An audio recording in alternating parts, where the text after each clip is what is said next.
Proseguimos. Capítulo 11 del Evangelio de Marcos. Lo vamos a dividir en dos partes, aunque la primera es simplemente por anotar un par de cosillas, ¿vale? No, tampoco tiene mayor impacto. Vamos a leer el versículo 11.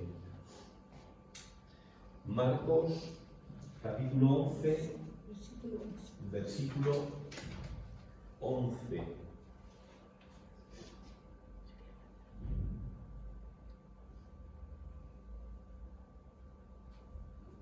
¿Alguien se acuerda de dónde lo dejamos la semana pasada? No sé, a las alturas será. En esa entrada. Sí, se dice así, ¿verdad? Entrada triunfal. No todo el mundo está de acuerdo con ese apelativo, pero sí es conocido así, ¿no? Como la entrada triunfal a Jerusalén. Y es curioso porque Jesús, en su última semana de vida, no fue la única vez que entró a Jerusalén, porque él pernoctaba en Betania, o sea que lo hizo varias veces, pero bueno, está muy bien. Versículo 11, Alfredo, a ver qué vemos ahí. Dice que entró Jesús en Jerusalén, más específicamente en el templo. ¿Y qué es lo que hace? Dice que miró alrededor todas las cosas. Y después se salió. Y como ya anochecía, pues se fue a Betania con los 12.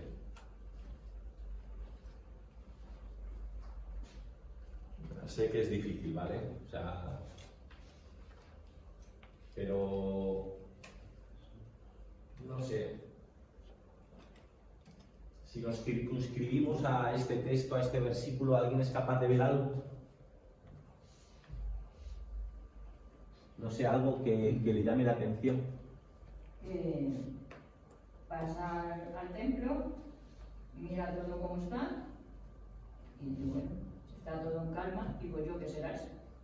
O algo, porque es que no te dicen lo que hay, nada más que te dicen, llegó al templo.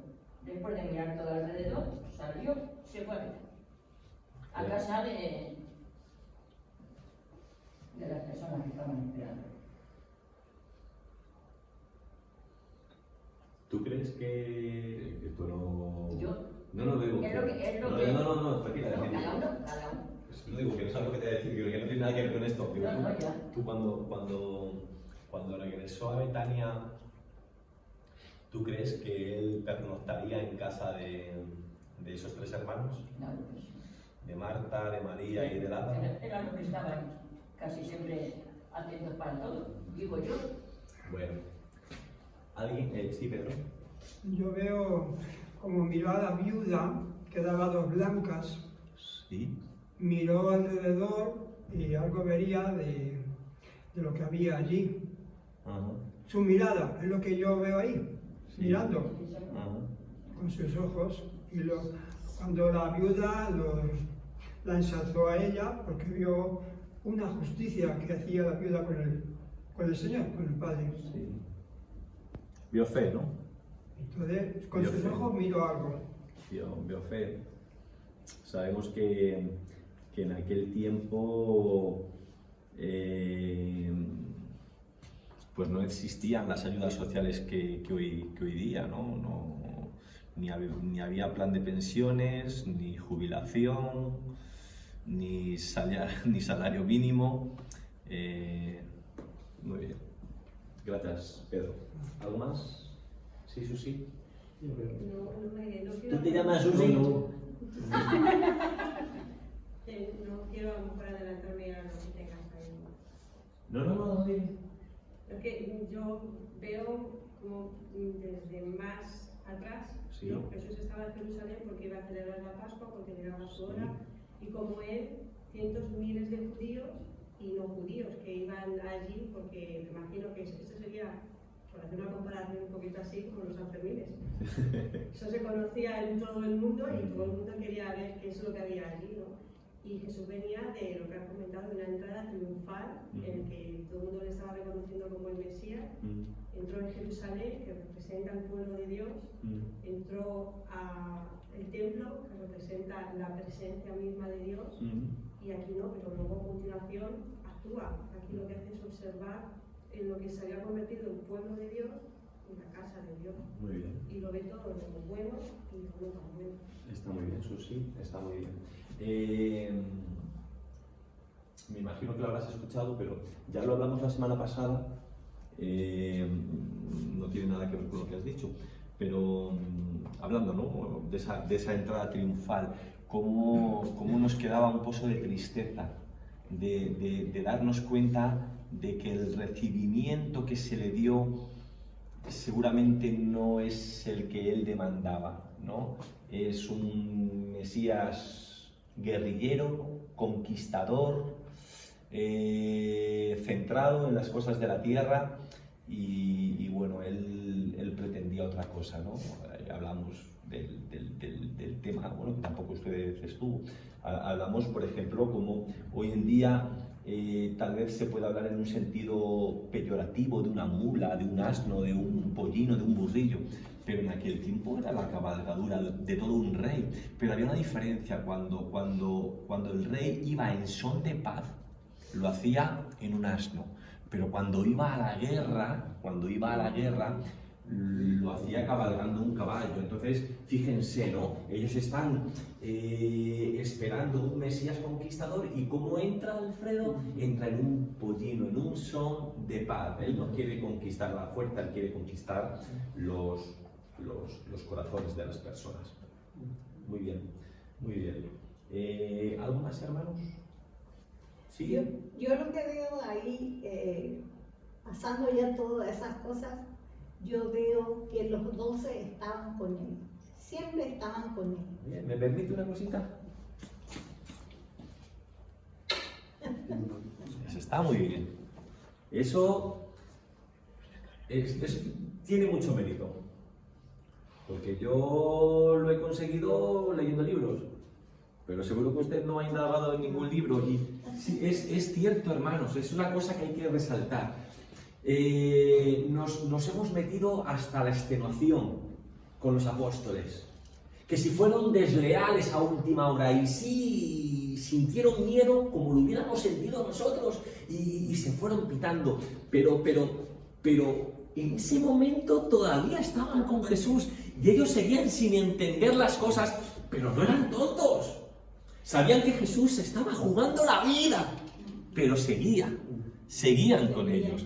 Así que muy bien, Rosa, eso tiene mucho mérito, está muy bien. Bueno, a lo mejor tiene mucho mérito porque yo lo tenía pensado, ¿no? Pero bueno, que me ha gustado que haya sido capaz de ver ese matiz, de ese detalle. Está muy bien, muy bien, muy bien, muy bien.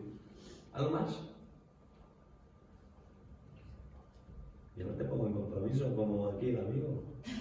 Un amigo, Fin. Que te he saltado, antes te he saltado, después de Susi, pero luego se ha colado Rosa, ya se me ha ido a mí la cabeza. Dime. No. ¿Qué querías? No, solamente, pero vamos, estos son suposiciones. Elucubraciones. Una que cuando Jesús entró al templo, o bien como si le hubiese venido algo de lo que tenía encima ya, ¿verdad? Que sería, digamos, su crucifixión, o también pudo ocurrir de que a lo mejor no estaba tan lleno el templo, no lo sé. En el caso que Jesús, porque solamente dice que llegó a Jerusalén, entra en el templo y al alguno seguido, que como era un poco tarde ya, se va para acá. Bien.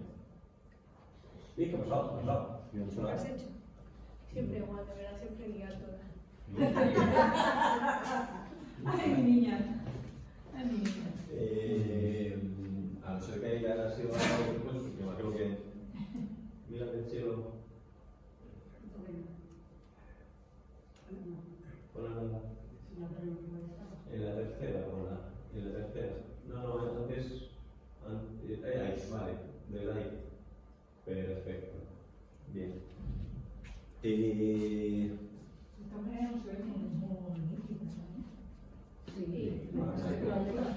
a ser el negro. Vale. Este va en negro. Mari, mm, ¿qué te pasa? Miren, no sé si está la cosa un poco forzada, ¿vale? Pero yo quiero hablarles de esto, ¿vale, Tere?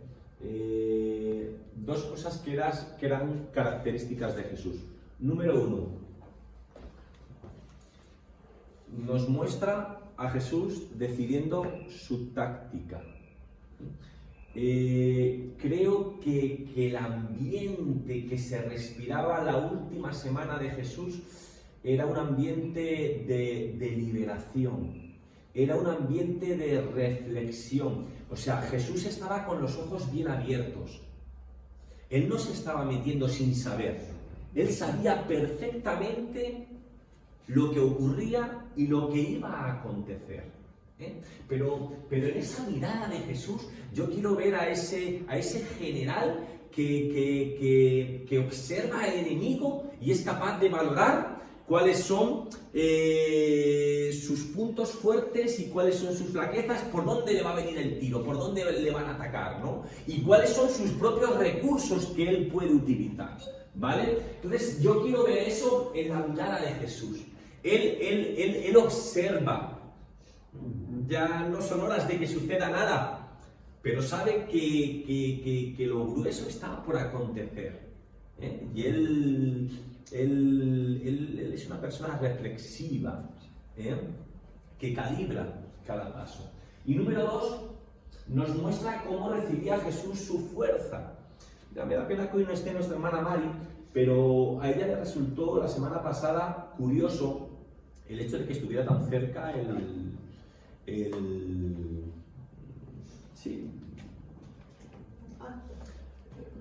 huerto, ¿no? El huerto de los olivos, ¿no? ¿Y qué solía hacer Jesús allí? ¿Alguien se acuerda?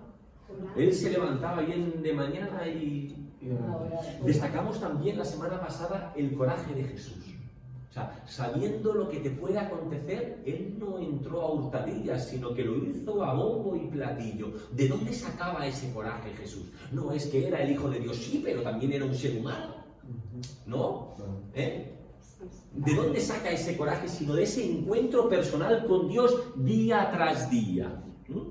Él sabe que tiene que enfrentarse a grandes desafíos y él se retira a la tranquilidad, a la paz, donde pueda aportarse a orar, ¿no? Entonces yo quería ver esas dos cosas, ¿no?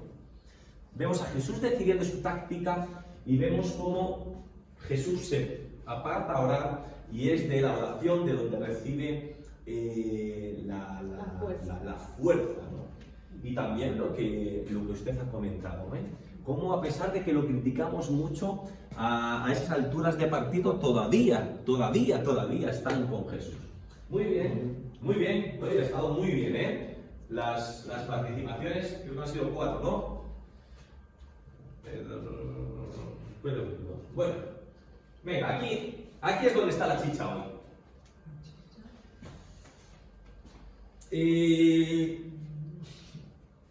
Vamos a leer versículos 12, 13, 14 y luego damos un salto y leemos el 20 y el 21, porque esta historia aquí en Marcos se nos cuenta en dos partes, ¿vale? Pero para entender el verdadero significado vamos a cogerla a la una, ¿vale? Luego ya lo otro lo explicaremos la semana que viene. Hoy nos vamos a ceñir a esto. ¿Lo tenemos, hermanos? Ahí está. Versículos 12, 13, 14, 20 y 21. Lo leo despacio para darles tiempo y me gustaría que fueran valientes, A ver, ¿qué van? ¿Qué ven aquí? A ver si... Bueno, no quiero dar pistas. Así les hago. Dice... Al día siguiente,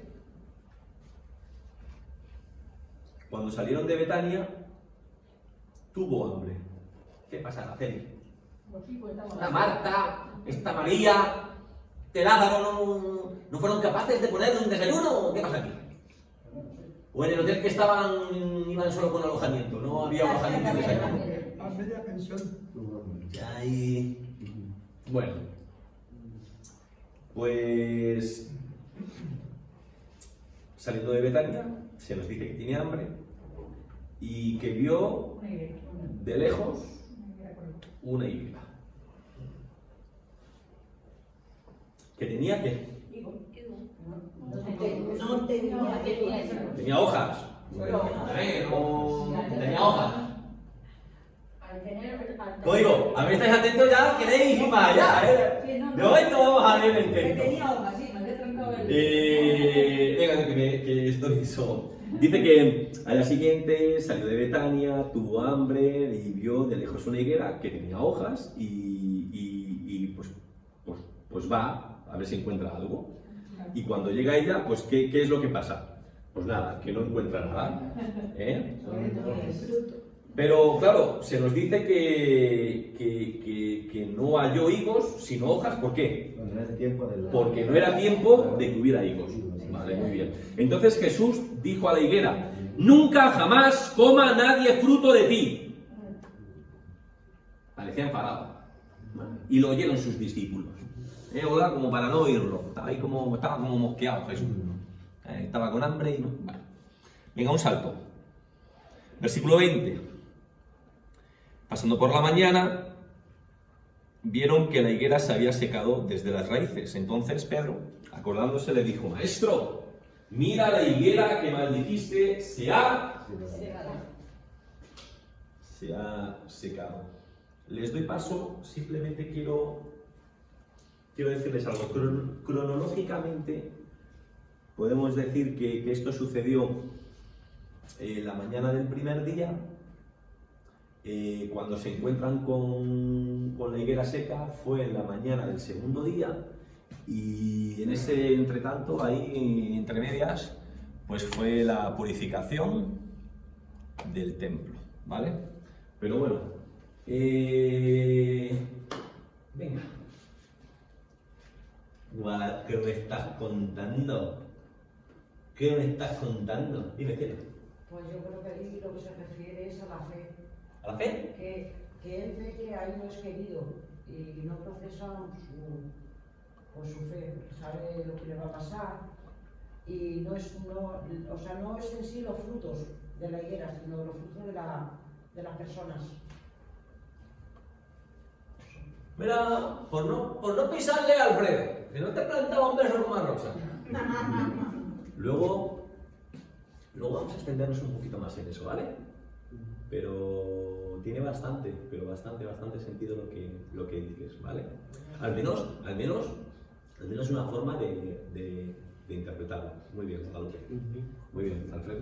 Sí, lo que vemos aquí es ¿Tú qué quieres, un beso o qué? Lo que vemos aquí es que, claro, como si ellos salieron de Betania, Sí. donde estaban sus amigas y amigos, Lázaro y María y Magdalena, Sí. claro, se supone que salían desayunando, ¿no? No nos dice aquí tampoco, pero tampoco nos dice, no nos dice a cuántos kilómetros o a cuántas horas estaban de recorrido ya, y entonces fue cuando el Señor tuvo hambre. No, pero sabemos que estaba cerca. ¿No se acuerdan cuando hablamos de Betfagé y de Betania? ¿Qué dijimos? No se me van a acordar, ¿verdad? Betfagé, pero Betfagé, ¿qué significaba? Casa de Betfagé, casa de higos, casa de higos. Casa de higos, eso, muy bien, Araceli, muy bien. Betfagé significa casa de higos. Y dijimos que más o menos estaba como a 1 kilómetro de distancia de Jerusalén. ¿Por qué lo sabemos? Porque era un lugar al que uno podía desplazarse en día de reposo. Y sabemos que en el día de reposo tú no podías andar mucho más allá de 1 kilómetro, ¿vale? A ver, Rosa, que como toda la vida había trampas, ¿vale, Damaris? Uno llegaba, recorría 1 kilómetro, se paraba en la primera taberna, se tomaba una Coca-Cola y otro ratito, ¿verdad? Pero bueno, sin descansar más de 1 kilómetro. Entonces sabemos que Betfagé no estaba más allá de 1 kilómetro. Ahora Betania, que también dijimos que se llamaba casa de Dan. Casa de dátiles. Casa de dátiles, muy bien, pues se acuerdan, ¿eh? Casa de dátiles, ¿eh? Bueno, lo que dijimos, por ejemplo, que cuando Betfagé tiene ese nombre es porque seguramente pues había muchas higueras y había un fecundo mercado, ¿no? De higos. Pues lo mismo pasa con Betania con los dátiles, ¿vale? Y ahí ya sí dijimos que la distancia era un poco mayor, pero no sería mucho más de 3 kilómetros. Eran 4 kilómetros. 3, 4, sí, 3 o 4. Si Anader dice que son 4 kilómetros, yo no la discutir con él. No, sí, 3, 4 kilómetros y tal. ¿Por qué? Porque Betania era un lugar dormitorio que solía ocuparse bastante pues, en estas fechas. Es decir, que 3 o 4 kilómetros, yo me levanto todas las mañanas y me hago 8 kilómetros en hora y media. O sea, que 3 o 4 kilómetros te lo haces en 20 minutos, media hora. Pero bueno. Es decir, simplemente para decir que no es que estuviera extremadamente, que no era el camino de Santiago, era 25 kilómetros para allá, era un sitio más o menos. Continúe, Alpano. Y bueno, pues digo que, claro, y tampoco era el tiempo de fruto, ¿me entiendes? O sea que en ese tiempo la higuera no podía tener fruto porque no era de su tiempo, ¿me entiendes? Y claro, lo encontró, bueno, pero que también él, o sea, le dice eso, yo creo que también por también darle una pista o a los discípulos, porque claro, él iba con sus discípulos también ahí, ¿me entiendes? Que claro, al no ver fruto, yo creo que también, pues, para que ellos pudiesen entender un poco más, o sea, lo que él les decía en algunas ocasiones de la palabra y todo eso, pero no entendían, porque claro, muchas cosas hasta el último no entendían ellos, ¿me entiendes? No entendían. Sí, que eran 3 kilómetros en la orilla oriental del monte de... Pues a mí que había quedado como 4, hubiéramos dejado si no vamos a ir nunca, ¿no? El otro de uno y el otro de otro. Eran 4 ya. Muy bien. Sí, 3 o 4 kilómetros, pero sí. Y Pedro. Que el Señor habló con la higuera. Que el Señor habló con la higuera. Y eso es muy interesante, como también puede hablarnos a nosotros. Porque Él es el dueño de todo. Muy bien. Gracias, Pedro. Una pregunta. Bueno, ¿había alguna mano más levantada? No.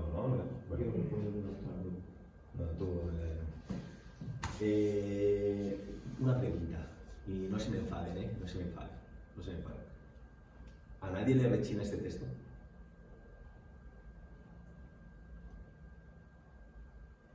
Olvídense que son cristianos de 20, 30, de 40 años y que ya han escuchado la historia 100.000 veces.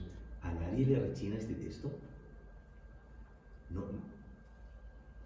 Mire, si a mí me preguntas, y no me estás preguntando, pero si me preguntas, me cuesta creer que esto fuera así. A mí me cuesta creer que esto fuera así. Porque estaría dado dicho a los tiempos aquellos, escrito a los tiempos. Mire. Porque no habría el mismo vocabulario que puede haber ahora. Miren, para que no se me enfade mi madre, que no me echa de la iglesia. Miren, Sí, pues sí. Miren. Para mí, Noelia, esto no fue así. No fue así. Porque no me pega con Jesús. Primero, la historia a mí, pues no me parece cierta. ¿Y por qué no me parece cierta?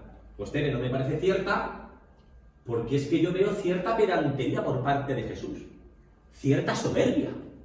Es decir, llega allí, se enfada porque le defraudan un árbol, porque tiene hambre y la maldice. Vale, pues oye, pues escúchame, esto se puede decir de ciertos milagreros. Pero decir esto de Jesús, a mí de Jesús no me pega, ¿vale? A mí. Que no tienes que pensar como yo.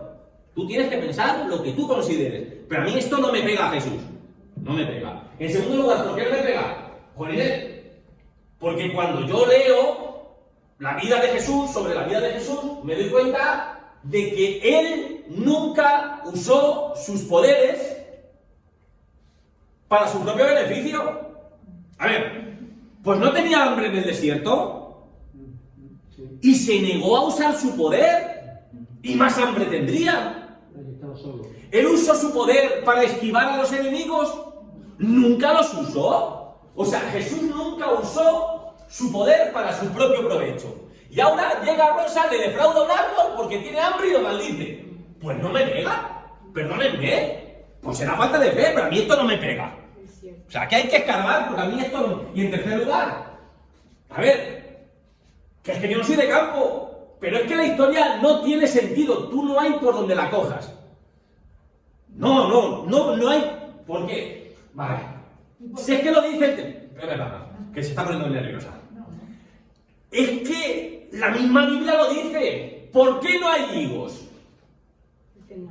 Porque no era tiempo. Es decir, la higuera no puede tener higos porque no era tiempo de que tuviera higos. ¿Esto cuándo sucede? Van a celebrar ¿qué? La Pascua. Y esto es en primavera. Y yo, leyendo así algunos libros de botánica, he llegado a la conclusión de que la higuera, y díganme ustedes si es así o no, la higuera, si está bien resguardada, puede ser que encuentres hojas.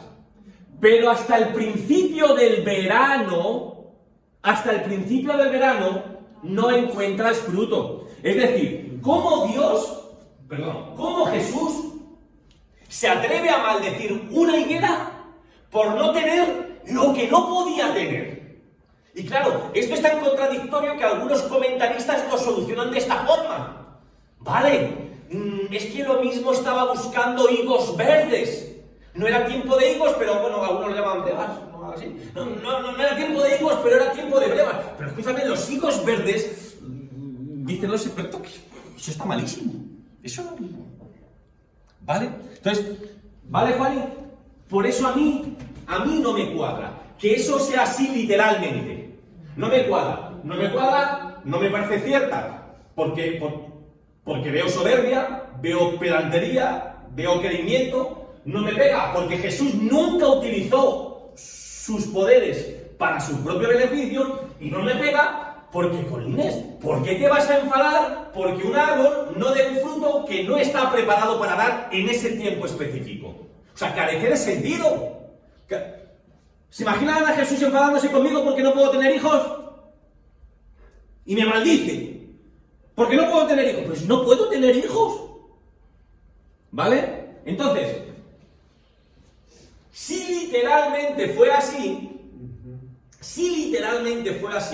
esto tiene que ser una parábola representada. Y ahí es donde yo voy a entrar a lo que tú dices. ¿Vale? Tiene que ser una... Eran estas acciones tipo... proféticas o simbólicas, tenían un mensaje. Yo les puse el ejemplo la semana pasada. ¿Se acuerdan de este profeta que es enviado por Dios para decirle a Jeroboam que Dios va a dividir el reino? Que no lo va a hacer en los días de Salomón por respeto a su padre, a David, ¿vale? ¿Y cómo representa ese mensaje? Él tiene una túnica nueva y la coge, la hace 12 pedazos y le da 10 a Jeroboam, porque 10 van a ser tuyas, 10 tribus van a ser tuyas. Hay una parábola representada. ¿Era necesario hacer eso? No. Pero él quería ir más allá de las palabras. Muy bien. Si lo tomamos así, que tiene que ser literal, que esto tiene que ser literal, entonces yo digo, pues será una parábola representada. Si lo tomamos así, puede interpretarse como la condenación de dos cosas. Número 1, la condenación de la promesa sin su cumplimiento. O sea, cuando tú ves a lo lejos la higuera y la ves con hojas, ¿qué es lo que piensas? ¿Que va a tener? Higos. O sea, hay una promesa de fruto. Y esto nos dice mucho porque los judíos prometieron por generaciones que cuando viniera el Mesías lo recibirían con los brazos abiertos. Esto es como la típica persona que uno lo ve y dice, este promete, este va a ser algo, este promete. Pero luego se hace mayor y dices, bueno, ves que no llega a ningún lado y dices, bueno, si quisiera, sería algo. Y cuando ya está al final de sus días y sigue sin haber hecho nada, ¿qué decimos de él? hubiera sido algo si al menos lo hubiera intentado. ¿Vale? Es decir, es la promesa que nunca llegó a desarrollarse. ¿Vale? Es decir, esto es una crítica al pueblo de Israel. Sí, te he visto. Es una crítica al pueblo. Pasa que no quiero que se vaya. Es una crítica al pueblo de Israel. Por generaciones esperando al Mesías. Y lo vamos a recibir. Y lo vamos a tal. Y cuando viene. No le reconoce. Nada. No solamente no es que lo reciban, es que se lo cargan. Te voy a dejar. Y lo segundo es la combinación de la profesión sin la práctica. Vuelvo al mismo ejemplo. Tú ves el árbol con hojas y tú estás esperando que haya frutos. Cuando tú lees todo el Nuevo Testamento, te das cuenta de que es un clamor el hecho de que, y lo ha dicho nuestro pastor antes, en el tiempo de la alabanza, ¿verdad, Tere?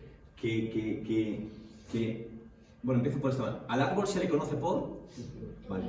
A la persona, en el Nuevo Testamento se nos dice que a la persona se la conoce por su fruto. A la persona se le conoce por su fruto. Mateo 7:16. Por sus frutos los conoceréis. Lucas capítulo 3, versículo 8. Producir frutos dignos de arrepentimiento. ¿Vale?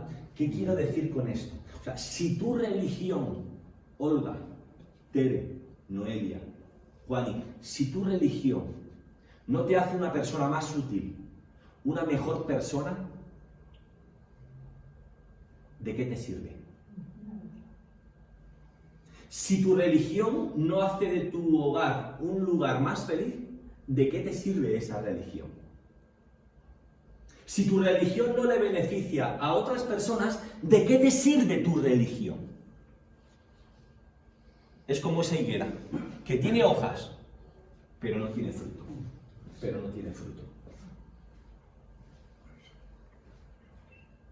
Y eso es lo que le pasaba al pueblo de Israel. Tenía hojas, pero no tenía fruto. ¿Vale? Hago una parada, le escucho y luego sigo. ¿Sí? Es que eso es lo que le iba a decir. La higuera es usada por el Señor como emblema de Israel. La maldición de la higuera estéril constituye una parábola al pueblo que no había respondido al llamamiento del Señor. Por ello anuncia su juicio. En este árbol tienen las hojas que vienen de los primeros frutos, aunque como señala Marcos, no es tiempo de higos. En el verano, la verdadera cosecha. En el verano sí la verdadera cosecha. Y hubiera temido al menos higos verdes de la primavera. La presencia de las hojas sin fruto es la indicación de la profesión religiosa de Israel sin frutos, que constituye una solemne advertencia acerca del peligro del nominalismo religioso en general. Según la profecía de Beguera, de Israel debe obedecer al final de los tiempos. En este sentido... Vale, que me den la vida de estudiantela, Adeli. Eso es todo lo que había, pero Vale. no he terminado. No, sí, está bien. Sí. Porque es lo que tú decías, todo Sí. lo que estaba leyendo. Pero sí. No, está bien, no. Sí, está bien. Sí. No, que me hubiera hecho más ilusión escuchar tu pensamiento. No lo que ese señor diga, que me parece muy respetable, pero yo quiero saber lo que tú piensas sin leer nada. Pero miren, lo que les quiero decir, miren, para llegar a lo importante, porque es que si no dejo a la gente las cosas. Primero, a mí no me parece que fuera literalmente así como se nos cuenta. A mí me parece que no. ¿Por qué? Por lo que he dicho. Porque no le pega a Jesús. Porque Jesús nunca usó sus poderes para su propio beneficio, ¿vale? Porque sería injusto, porque no era época de higos, ¿vale? Entonces, si hay que verlo como que fue literalmente, yo opto entonces por una parábola representada, ¿vale? Es algo simbólico. Quiere ir más allá, quiere transmitir un mensaje. Y el mensaje es el que hemos dicho, ¿no? Es el que hemos dicho. Las promesas incumplidas, los frutos que brillan por su ausencia, ¿vale? Y siendo lecciones muy importantes y muy valiosas y muy buenas, Susi, me sigue rechinando, ¿por qué? Porque era injusto, porque no era época de higos, ¿vale? Entonces, ¿por qué me decanto yo? Pero que cada uno de ustedes puede pensar lo que considere oportuno. Porque los comentaristas convergen en esto, en que es la historia evangélica más difícil de interpretar. Es difícil, es decir, cada uno puede cogerla como considere, ¿vale? Pero entonces, ¿por qué me decanto yo? Vale, voy a lo siguiente. El Evangelio de Lucas no cuenta esta historia, no la cuenta. Pero cuenta la parábola de la higuera estéril. ¿Alguien se acuerda de esa parábola? Ahí tenemos al dueño de la huerta, que está muy enfadado porque por 3 años hay una higuera que no da fruto. ¿Y qué es lo que decide? Desarraigarla, cortarla de raíz, fuera, está ocupando tierra. Plantamos aquí otra cosa, esto nada, No, esto es una pérdida de tiempo y de dinero. ¿Y qué es lo que le dice el jardinero? Tengamos paciencia, vamos a darle una oportunidad más. Si al año que viene sigue sin dar fruto, yo le hago caso a usted y la cortamos, ¿vale? ¿Por qué no podemos tomar esto como la prolongación de esa parábola? ¿Se acuerdan de lo que les dije? Bueno, pues Israel es esa higuera. Ha habido paciencia para con ella, pero no termina de dar fruto. Y de la misma forma que esta higuera ha sido destruida o será destruida, lo mismo va a pasar con culminación.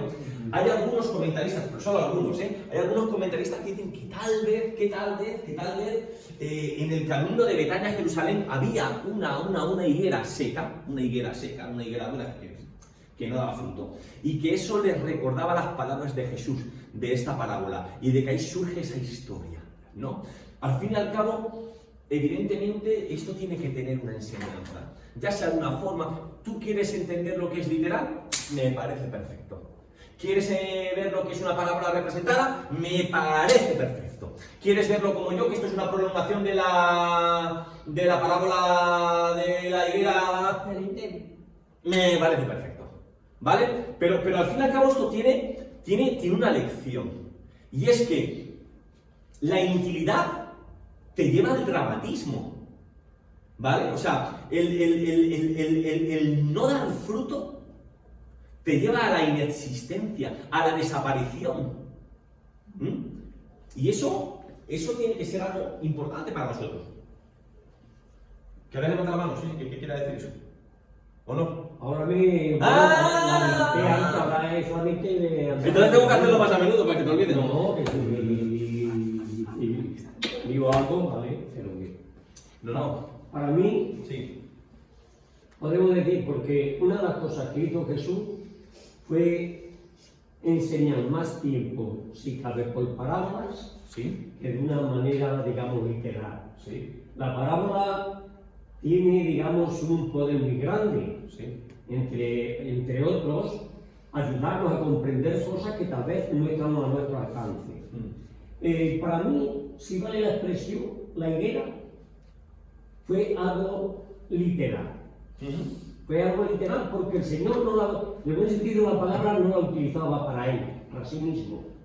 De hecho, dice que no era el tiempo. Hombre, no hay que estar muy centrado para esperar algo cuando uno de antemano sabe que es imposible que lo haya, ¿verdad? Entonces lo que se trata es que algo tuvo que pretender Jesús con eso. Si nos agarramos o nos vamos a su pueblo, al pueblo de Israel, sí, al pueblo de Dios, nos damos cuenta que fue un pueblo también rebelde. Que nunca caminó en el buen sentido de la palabra, de una manera literal, conforme a la voluntad de Dios. Pero ahora, ¿qué pasa?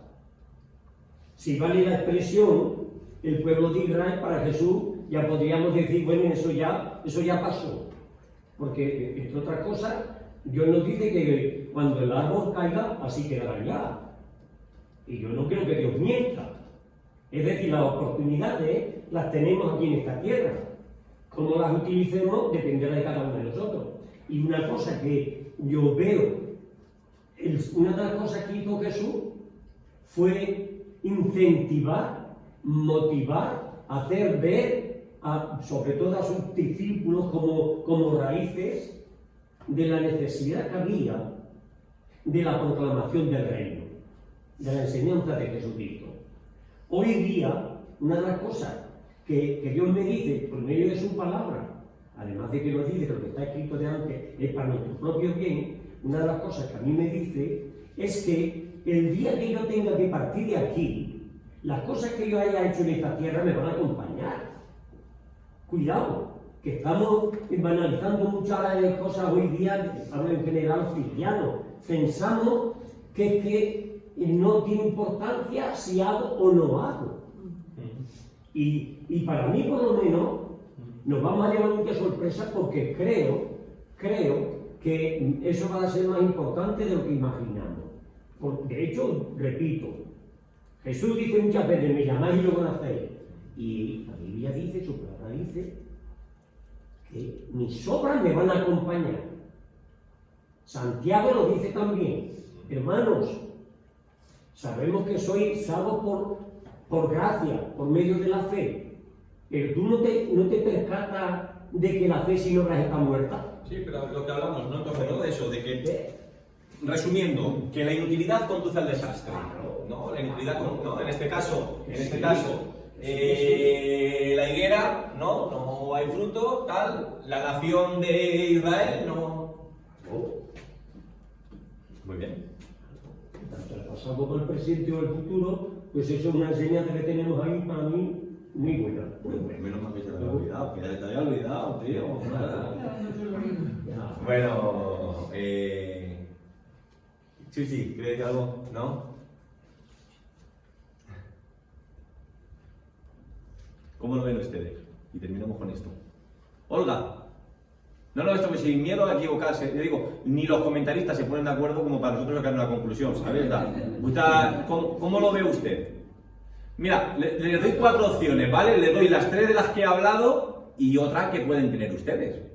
Que sería fantástico explicarla, ¿no? Pero eso es literal, tal y como se cuenta así, es como sucedió.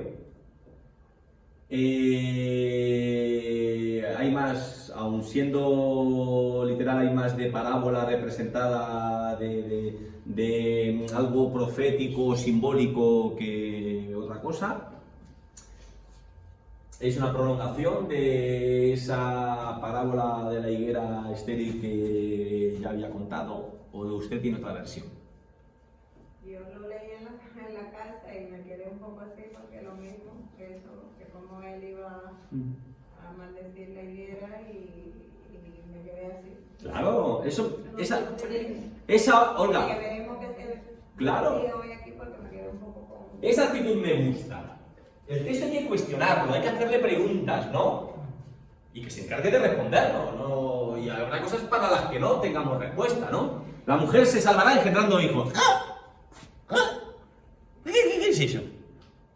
Pues claro, te tienes que meter ya en un embolado ahí, porque ese versículo tú no lo explicas con ningún otro versículo de la Biblia. No tiene explicación con ningún... O sea, te tienes que ir a contexto histórico, social y tal. Ya te tienes que meter ahí muchas horas de estudio de libros, pero con la Biblia, ¿tú cómo respondes a eso? La mujer se salva engendrando hijos. Oye, mi morro, ¿no? Aquí ya tienen niños como churros, ¿no? Sí, no sé. Pero, oye, esto hay que cuestionarlo, no pasa nada, ¿no es?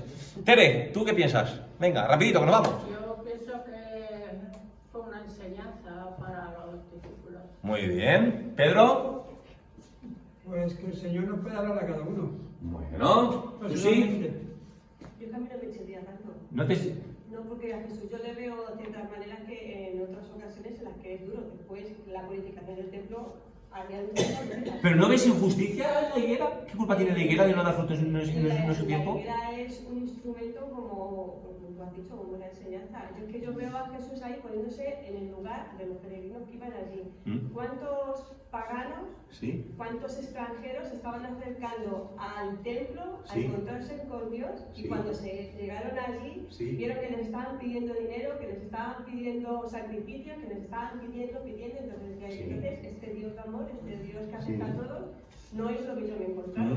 Yo veo a Jesús ahí. Vale, que yo no, que pensaba que ibas a ir por el fruto, a lo mejor, por el hecho de decir, a lo mejor, gente que iba de camino y tenía hambre, o no sé qué. Pero también hay que entender, por ejemplo, era esto sí hay que saber que había la norma, a ver, lo explicamos ya en un estudio, de que en un radio, ¿qué dijimos?, de 25 o 30 kilómetros, todo aquel judío varón de más de 12 años estaba obligado a ir, pero evidentemente no todos podían ir, porque no había posibles. Entonces, aquellos que no iban, si tienen la costumbre de salir a los caminos, ¿no?, para, bueno, pues jalar a los caminantes, a los peregrinos, animarlos, ayudarlos, ¿vale?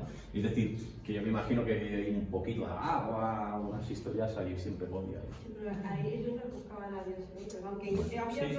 más de Dios en esas Ah. personas que en lo que se supone que era los que estaban en el templo. Pero sí que es cierto que el primer paso, pasar por una higuera que aparentemente te va a dar un fruto, y aunque no tuviesen hambre o necesidad, pero pasas por ahí, es una cosa que te llama la atención, te acercas porque crees que vas a encontrar, Ajá. y no lo hay. Bueno. ¿No, Maris? Yo creo que es una ayuda para enseñar. Bueno, ¿no? Una crítica hacia la sociedad de aquel tiempo. Bueno, Mari. Pues mira. No, bueno, a mí no me parece que Jesús fuera así, entonces no creo que sucedería tal cual, porque entonces es como decir que Pensaría. Jesús tuvo ira, y la ira es un pecado, ¿no? Bueno. ¿Usted cómo lo ve? Yo la verdad que lo veo así como tú lo ves, que a lo mejor no es tan cierto como digo. Tan literal, ¿no? Tan pegado al... Sí. Lo que yo digo que, como dijo Guadalupe, que a lo mejor lo que él quiso enseñarnos es que si nosotros en nuestra vida no llevamos fruto, también vamos a ser desechados. Bueno, Sofía.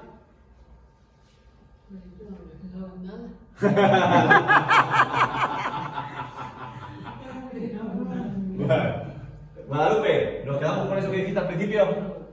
¿Qué dices? Yo lo veo así. Sí, bueno. ¿Juani? Alfredo. Pues yo no me había caído en cuenta, doctor, de eso, de que, o sea, a ver, no es que a lo mejor el Señor tenía tanta hambre, o tenía hambre el hijo, y maldijo la higuera, ¿me entiendes? Simplemente yo creo que también una parte para enseñarle a los discípulos, ¿me entiendes? No digo eso así, ¿me entiendes? Porque otra cosa yo no veo, ¿me entiendes? Muy bien. ¿Arteli, quiero? Que la persona que lo ha escrito tiene algo de rabia. Por eso lo ha puesto.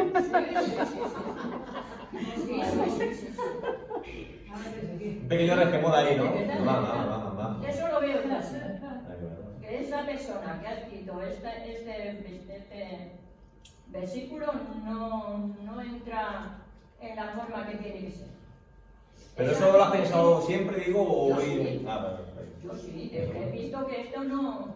La rabia que tiene la persona es la que la... Hay algo ahí que no le cuadra. No sé, es que más como los evangelios lo escribieron otras personas que no... Como yo he leído en otras partes, han escrito esto, ¿cómo se llama? Espérate. Personas. Personas que lo que han cogido ha sido lo que a ellos les ha dado la gana. Y al coger lo que les ha dado la gana, han escrito lo que ellos han querido. Aunque sea una cosa... A ver, porque yo te entiendo perfectamente lo que estás diciendo, a lo mejor puede sonar así raro. Todos los autores tienen una intención. Ya lo hemos explicado muchas veces. Por ejemplo, los evangelios son breves, son cortos. Entonces, el autor tiene que elegir en qué es lo que quiere enfatizar. Ya lo explicamos la semana pasada, ¿vale, Tere? O sea, si tú lees el Evangelio de Marcos, pues tú llegas a la conclusión de que esta es la primera vez que Jesús va a Jerusalén, porque es la primera vez que se cita. Pero no es así. Lo que pasa es que Marcos, Mateo y Lucas se centran en el ministerio de Jesús en Galilea, ¿vale? Pero Juan tiene otra intención. Tiene otra intención, y es mostrar el ministerio no de Jesús en Galilea, sino en Judea.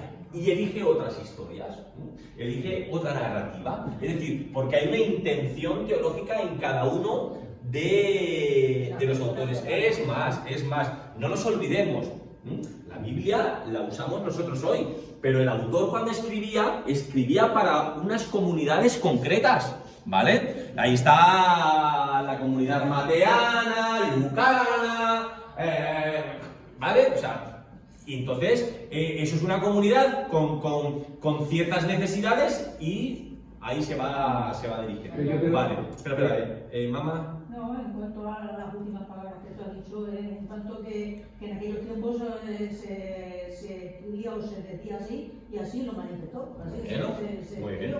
Papá, y terminamos, que ya se el tiempo. Solamente quiero decir una cosa, es que lo que no debemos olvidar, porque si yo me ciño un poco a las palabras de Araceli, entonces digo, a mí me sobra esto. No te sobra. Porque la Biblia no me vale para nada. Si yo no me puedo fiar de la Biblia, y una de las cosas que tenemos que tener presente es que toda la Biblia fue inspirada por Dios. ¿Qué ocurre eso? ¿Que bajó Dios a escribirla? No, que Dios utilizó personas. Respetando un poco la libertad de la persona, pero de tal manera que de alguna forma las personas pusieran un poco lo que era la voluntad de Dios.